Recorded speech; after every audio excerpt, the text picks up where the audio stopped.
Meskipun kaya, terkenal, banyak uang, tapi semua itu tidak menjamin mereka mengalami damai sejahtera. Mental mereka terganggu. Mengapa?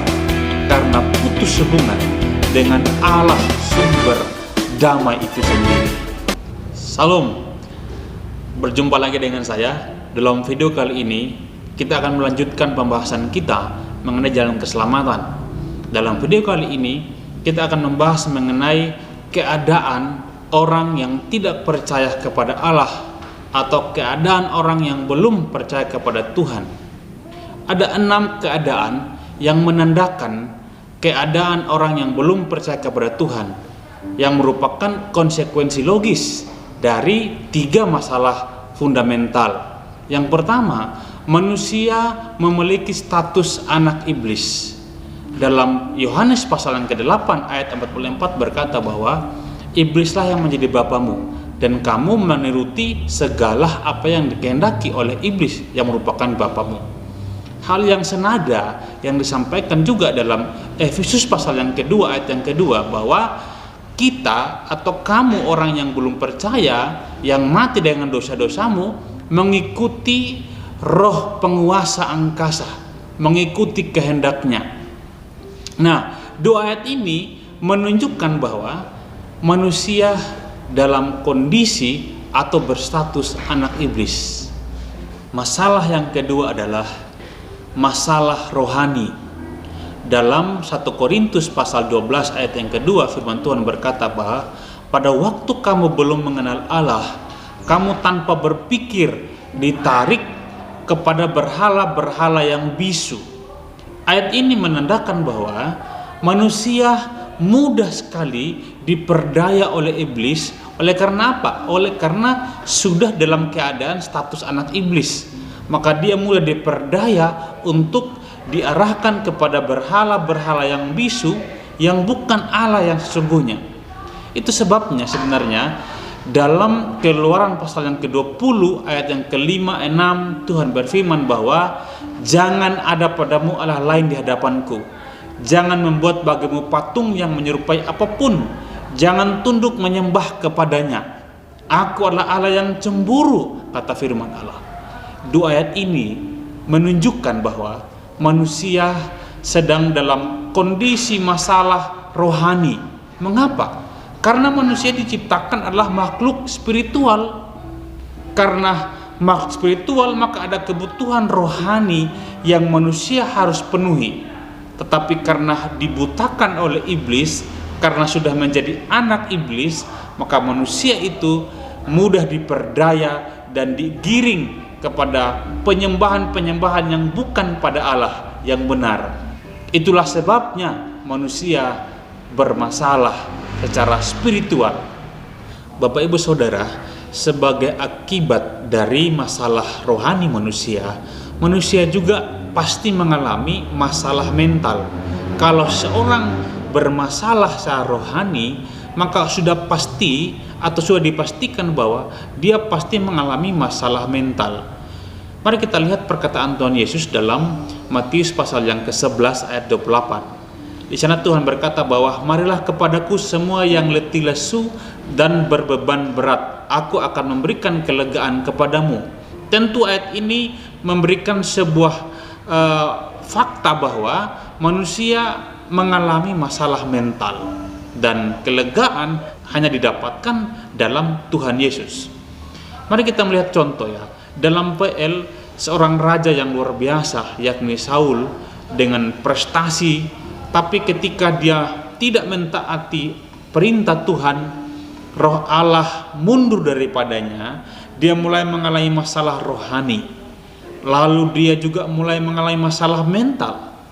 Terlihat ketika dia membenci Daud tanpa alasan. Dia iri hati kepada prestasi-prestasi Daud. Bahkan dia ketakutan kerajaannya akan diambil oleh Daud. Bahkan dia ingin membunuh Daud. Jelas ini menandakan bahwa masalah rohani berakibat pada masalah mental manusia. Mari kita lihat contoh di sekitar kita ya. Di dunia artis. Kalau kita searching di internet, kita pasti menemukan ada banyak sekali artis yang mati karena bunuh diri. Saya kasih 2 contoh saja. Yang pertama, Park Yong Ha, seorang artis Korea. Dia meninggal gantung diri di penginapannya oleh karena depresi, stres. Lalu juga ada artis yang nama Lucy Gordon, seorang bintang film Spider-Man 3. Juga sama, gantung diri di kediamannya. Oleh karena apa? Juga karena stres. Mengapa? Bukankah mereka ini sudah terkenal, kaya raya, fasilitas lengkap? Tapi mengapa? Oleh karena beban mental. Masalah mental tidak bisa dipenuhi dengan harta kekayaan atau dengan semua materi. Hanya damai sejahtera Kristus.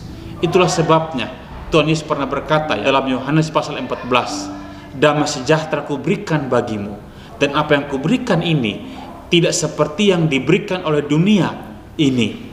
Itu kata Tuhan Yesus. Ini menandakan bahwa kalau masalah rohani, maka sudah pasti diikuti dengan masalah-masalah mental. Di sekitar juga ada banyak orang yang narkobaan. Ya, ketika mereka stres, larinya kemana? Pelampiasannya pakai narkoba, minuman-minuman keras. Ini jelas menunjukkan bahwa mereka dalam kondisi masalah mental. Semua ini karena apa? Karena masalah spiritual lalu berpengaruh pada mental. Mereka kehilangan damai.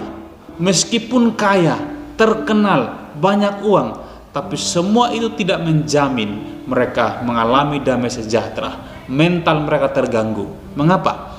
Karena putus hubungan dengan Allah sumber damai itu sendiri. Jadi masalah mental yang dialami oleh manusia merupakan konsekuensi logis dari masalah rohani yang dialami. Karena itu, kalau seorang bermasalah atau memiliki masalah rohani, sudah bisa dipastikan mentalnya pun terganggu. Masalah kehidupan yang keempat adalah masalah fisik.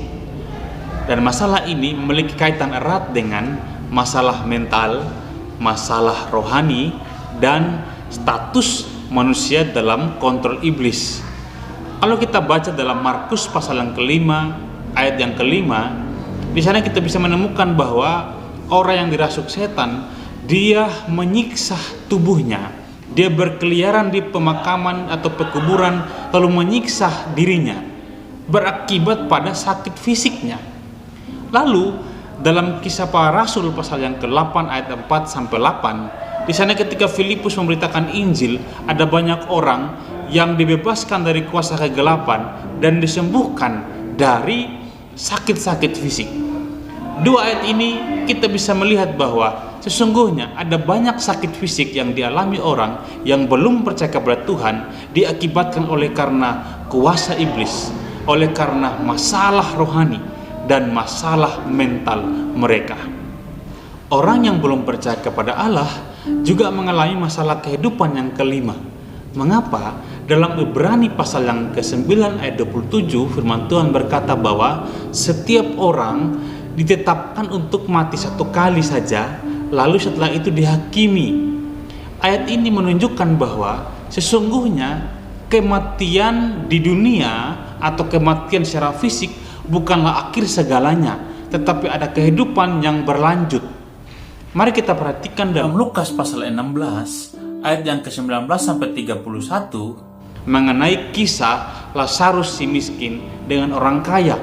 Orang kaya begitu foya-foya dengan kesombongan oleh karena dia berlimpah harta tanpa peduli kepada Lazarus yang miskin.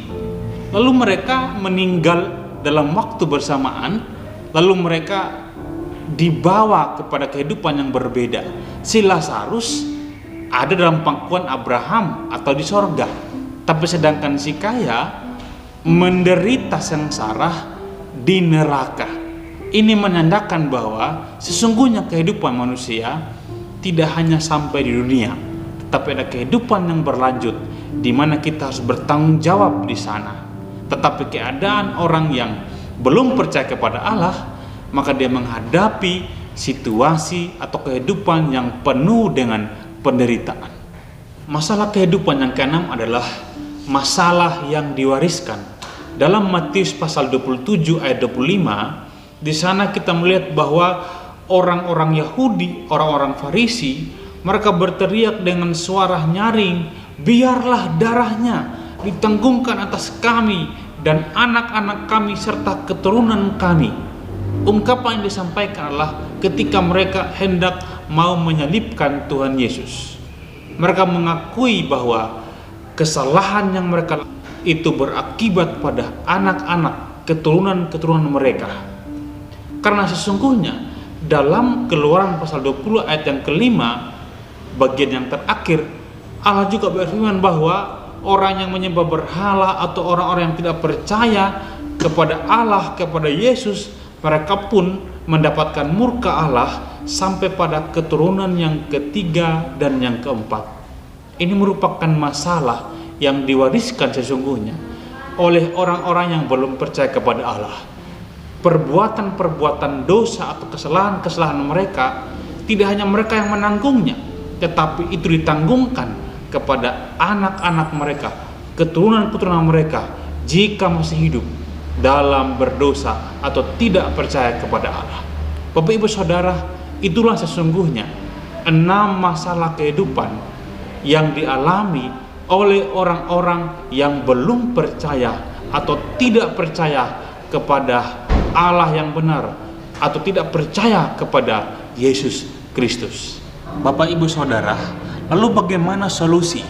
Apa solusi dari 6 masalah kehidupan manusia yang tidak percaya kepada Allah dan 3 masalah fundamental manusia? Mari ikuti terus channel ini. Dalam video yang keempat nanti kita akan membahasnya, bagaimana solusi dari masalah-masalah ini. Tuhan Yesus memberkati. Sampai jumpa. Shalom.